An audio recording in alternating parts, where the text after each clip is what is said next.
के मनुष्य को कोई देव अपने निवास स्थान पर ले जा सकता है? फिर से बोलना। अच्छा है यार, सेठ जी का प्रश्न है कि कोई कर्म भूमि का मनुष्य है तो उस मनुष्य को क्या कोई देव उठा करके अपने निवास स्थान पर ले जा सकता है? तो हे जीव, कोई भी देव यदि उसके पास शक्ति है, विद्या है, तो वो यहाँ से उठा करके अपने निवास स्थान पर भी ले जा सकता है। कर्म भूमि में, भोग भूमि में, समुद्र में, कहीं भी ले जा करके और पटक सकता है।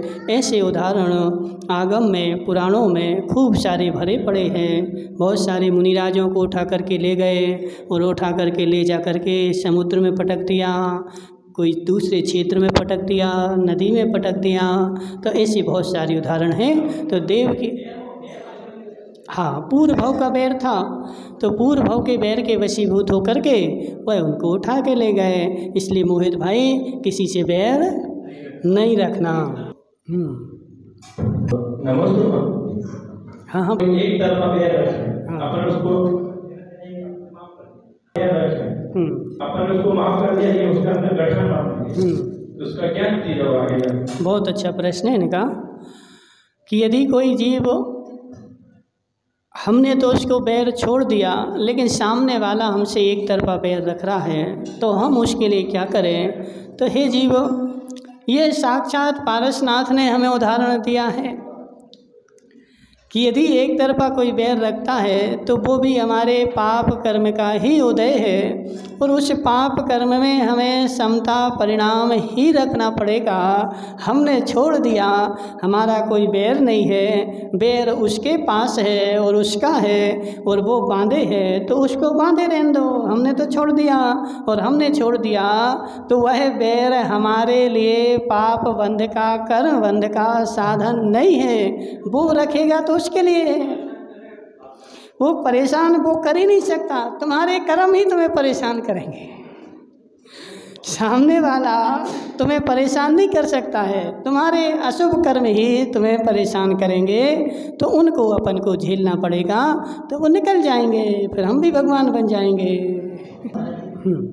जैसे आहार शरीर जैसे निकलता शंका समाधि के, वैसे जैसे दिव्यांग में तो तेजस शरीर बस कर दिया, तो आहार और तेजस में क्या बदला है? वो भी छठे प्रश्न होता है, इसमें शुभ और अशुभ के साथ उसका भी। हाँ, बहुत अच्छा प्रश्न है इनका कि मुनिराज को आहारक रिद्धि प्रकट होती है तो आहारक शरीर निकलता है।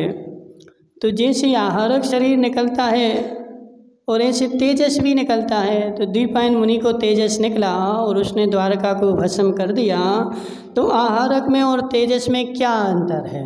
तो हे जीव, आहारक शरीर जो होता है वो शुभ ही होता है और एक आहारक रिद्धि होती है, उस रिद्धिधारी मुनिराज को ही वह शरीर निकलता है और वह शरीर सिर से निकलता है। यहाँ पर ब्रह्मरंध्र होता है, अंग बाल के भी संख्यातवे भाग बराबर यहाँ छेद होता है, उस छेद से वह पुतला निकलता है और वह नियम से शंका का समाधान करने के लिए और असंयम का परिहार करने के लिए निकलता है।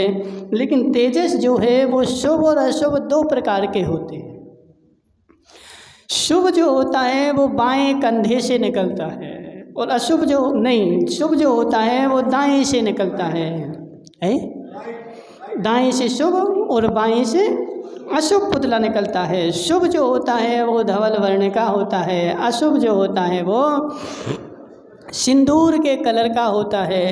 लेकिन यह पुतला तेजस का ऐसा नियम है कि तेजस पुतला यदि अधिक समय तक बाहर ठहर जाता है तो उन मुनिराज को भस्म कर देता है और वह मुनिराज पहले गुलिस्तान में नियम से आ जाते हैं। तेजस पुतला क्रोध के वशीभूत होने से निकलता है और आहारक पुतला विशुद्धि के वशीभूत होने से निकलता है। इसलिए आहारक को तत्वार्थ सूत्र में शुभ कहा गया है।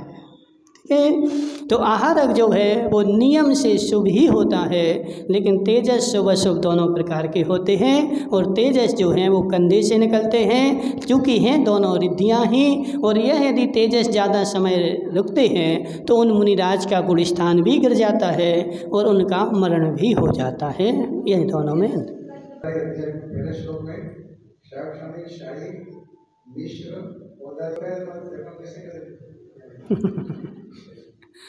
बहुत अच्छा प्रश्न है काका जी का कि तत्वार सूत्र के दूसरे अध्याय के पहले सूत्र में 53 भाव बताए हैं। ये 53 भाव कैसे कैसे होते हैं? तो हे जीव, औपसमिक, छाये, क्षयोपसमिक, पारिणामिक और औदिक, इस प्रकार 5 प्रकार के भाव आगम में बताए हैं। और इन 5 प्रकार के भावों में सबसे पहले उपसम भाव के 2 भेद होते हैं, ठीक है। क्षयोपसम भाव के 18 भेद होते हैं, औदिक भाव के 21 भेद होते हैं, छायक भाव के 9 भेद होते हैं और पारिणामिक भाव के 3 भेद होते हैं। और ये सारे टोटल करेंगे तो 53 भेद हो जाते हैं, ठीक है। ओम। तो अपन हम लोग समय दृष्टि नहीं तो क्या मिथ्या दृष्टि हम?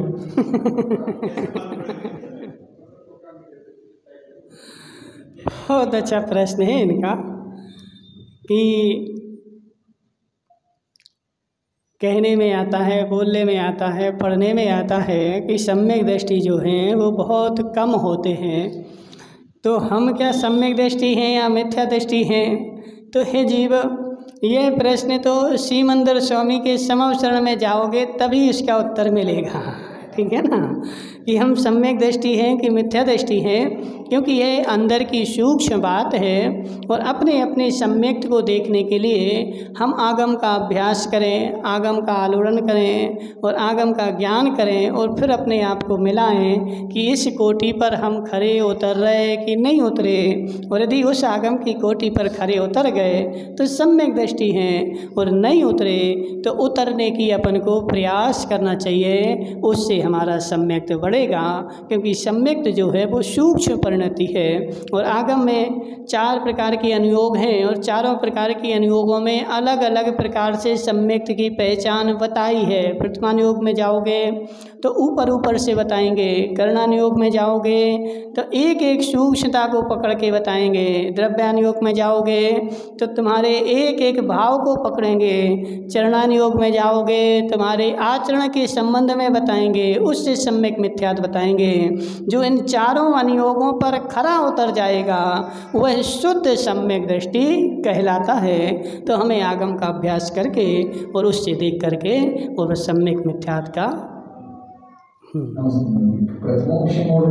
प्रश्न है कि प्रथमोपसम सम्यक्त और द्वितीयोपसम सम्यक्त में क्या अंतर होता है, ठीक है। और आगे क्या बोला? तो हे जीव, प्रथमोपसम सम्यक्त जो होता है, अनादि मिथ्या दृष्टि को जब पहली बार सम्यक्त होता है तो उसको प्रथमोपसम बोलते हैं। लेकिन उसके बाद भी यदि उस जीव ने पल्ल के असंख्यातवें भाग तक मिथ्यात्व में निवास कर लिया है तो उसने जो मिथ्यात्व के 3 टुकड़े किए थे वो पल्ल के असंख्यातवें भाग में वापस से मिलकर के एक हो जाते हैं और उसके पास मात्र मिथ्यात्व की सत्ता होती है। तो प्रथमोपसम सम्यक्त जो होता है वो सादी मिथ्या दृष्टि को पल्ल के असंख्यातवें भाग में एक बार ही होता है, ठीक है। यह तो प्रथमोपसम होता है। प्रथमोपसम में 7 प्रकृतियों का, 6 प्रकृतियों का अथवा 5 प्रकृतियों का उपसम किया जाता है, उसको प्रथमोपसम बोलते हैं। और जब प्रथमोपसम के बाद फिर से उपसम करता है श्रेणी चाड़ने के लिए, क्षयोपसम वाला जब मिथ्या दृष्टि उपसम करता है तो उसको प्रथमोपसम बोलते हैं। और जब क्षयोपसम सम्यक दृष्टि उपसम करता है तो उसको द्वितीयोपसम बोलते हैं। तो द्वितीयोपसम जो किया जाता है वो श्रेणी चढ़ने के लिए क्षयोपसम सम्यक दृष्टि जीव 7 प्रकृतियों का फिर से उपसमन करता है, उसको द्वितीयोपसम कहा जाता है। तो उपसम के बाद उपसम होता है, इसलिए वो द्वितीयोपसम है। ओम नमः कहते हैं। तो हे जीव, अबाधा जो है वह शब्द स्वयं बता रहा है आ प्लस बाधा, जिसमें आ मतलब नहीं है, बाधा मतलब किसी प्रकार की बाधा। जहाँ पर किसी प्रकार की बाधा नहीं होती है उस काल को बोलते हैं अबाधा। जैसे कि जो कर्म मैंने अभी बांधा उस कर्म में एक अबाधा बनती है, यानी उतने समय तक उसमें उत्कर्षण अपकर्षण संक्रमण कुछ भी नहीं हो सकता है। वह उतने समय का, जैसे माना कि 70 कोड़ा कोड़ी सागर का किसी ने कर्म बांधा तो 7000 वर्ष उसकी अबाधा होगी। 7000 वर्ष तक उसमें किसी प्रकार का ना तो उदय में आएगा, न संक्रमण होगा, ना उसको उदीर्णा होगी। वह कर्म 7000 वर्ष तक सत्ता में पड़ा रहेगा। जब तक किसी प्रकार की उसमें उदीर्णा वगैरह ना हो उतने काल को अबाधा बोलते हैं। जैसे कि हमारे घर में कोई रिश्तेदार आया तो रिश्तेदार आया और आकर के रहने लगा तो एक आध दिन तो हम उनसे काम नहीं करवाएंगे, ठीक है। तो एक दिन तो उसको बढ़िया सोफा पे बैठा के और मन का जो चाहिए वो देंगे। तो जब तक उसको सोफा पे बैठा लें उस काल को बोलते हैं अबाधा काल। अब यदि वो 2-4 दिन रुक गया तो फिर 2-4 भैंसें लेके आ जाओगे कि लाला जी भैंसें चराया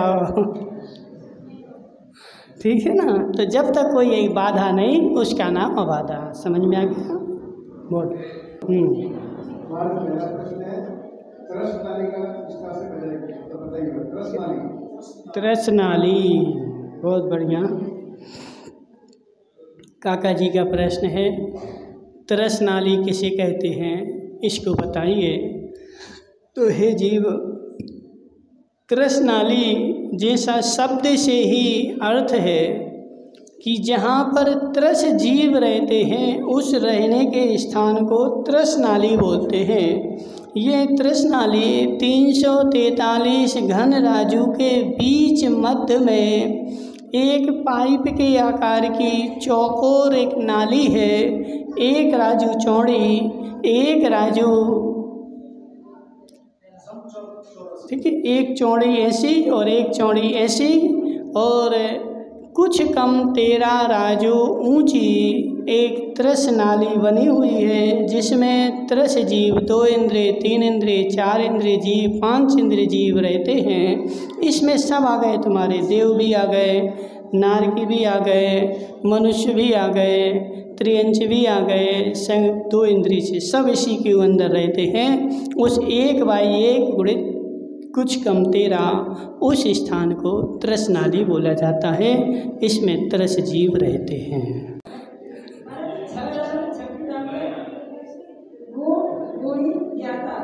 ज्ञान और उनका अर्थ समझाइए। वो बहुत बढ़िया। खोड़निया माँ का प्रश्न है गुण गुणी ज्ञाता, ज्ञान और गे, ज्ञान ज्ञाता गे, इनका अर्थ क्या होता है।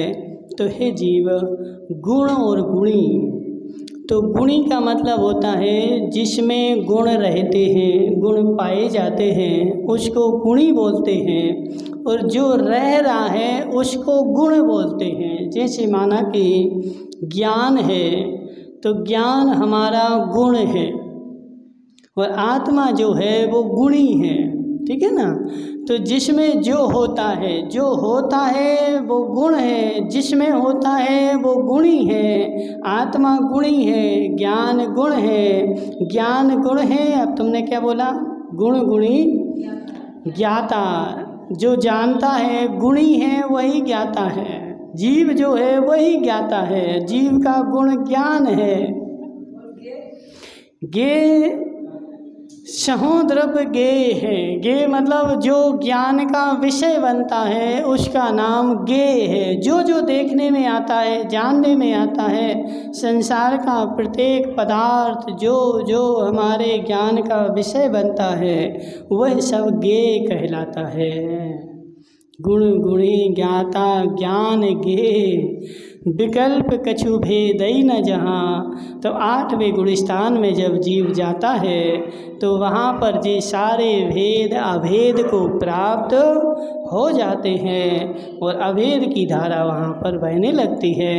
उसके पहले गुण गुणी ज्ञाता ज्ञान गे इन सब के विकल्प चलते रहते हैं। मैं गुणी हूँ, मेरा ज्ञान गुण है, यह सब जो दिख रहा है जो गे है और इस सारे गे को मैंने अपने ज्ञान से जाना है। बहुत बढ़िया। औपसमिक सम्यक्त और सहायक सम्यक्त में क्या अंतर है? तो हे जीव, औपसमिक सम्यक्त और औपसमिक चारित्र में उदय की अपेक्षा कोई भेद नहीं है, सत्ता की अपेक्षा भेद है। एक की सत्ता में कर्म बैठा हुआ है और एक की सत्ता से जड़ मूल से कर्म निकल चुका है। एक गिलास में पानी है, दूसरे गिलास में भी पानी है।